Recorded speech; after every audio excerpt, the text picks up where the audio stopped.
ভালোবাসার ফেরিওয়ালা। কবি মহাদেব সাহার চিঠির দরখাস্ত, সুনীল গঙ্গোপাধ্যায়ের না পাঠানো চিঠির বোবা কান্নারা মিশে আছে বাতাসে, বিচূর্ণ সময়ের চূর্ণ ভেনাস প্রতিমার মতো। অগণিত চিঠি রেখেছিলাম টেবিলের দেরাজে, মাঝে মাঝে দেরাজ খুলে পড়ি ব্যথার কাব্য চিঠি। এর চেয়েও ভালো করে লিখি কবিতার মতো, কাশফুল শরৎ মেঘের মতো, মিষ্টি জল ডোবা পুকুরের মতো, শুকিয়ে আসা বিলের কইয়ের কান্নার মতো, মাটির মেঘের বৃষ্টি ছেঁড়া বিকেলের মতো, সবুজ সোনালি ডাইরের পাতায় কচি কুশি বরুই ফুলের মতো। এক পুরুষ থেকে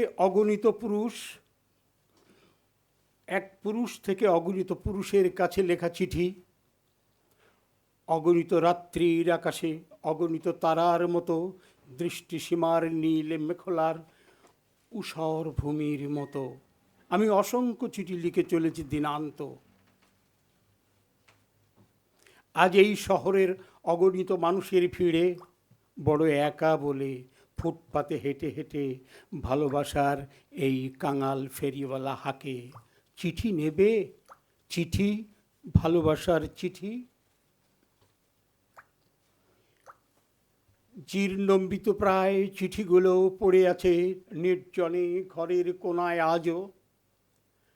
এখন আর কেউ নেবে না চিঠি। ওরা ছুটে যেতে চেয়েছে ডাক পিয়নের হাতে, পৌঁছে যেতে চেয়েছে শহর থেকে গ্রাম, গ্রাম থেকে নদী তীরে, বন্ধ পোস্ট অফিসের দরজায়। কোন এক নিরালা মাটির ঘরে, যেখানে সবিতার খেলাঘর, নিখিলের পাঠশালা। বিস্তীর্ণ আঙিনায় কবিতারা খেলা করে মনের আনন্দে প্রতিদিন। চিঠি পাঠাই বাতাসের তড়িতে তরঙ্গে, ইমেলে, ইথারে, মেঘ ছুঁয়ে যায় আকাশের মেলায়, মেঘদূত হয়ে পৌঁছে যায় তোমার কাছে।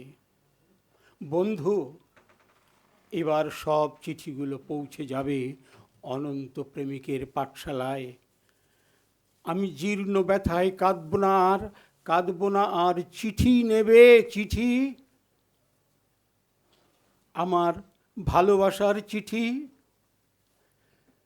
চিঠি নেবে, চিঠি, আমার ভালোবাসার চিঠি। ভালোবাসার ফেরিওয়ালার মতো বলে যাই, চিঠি নেবে।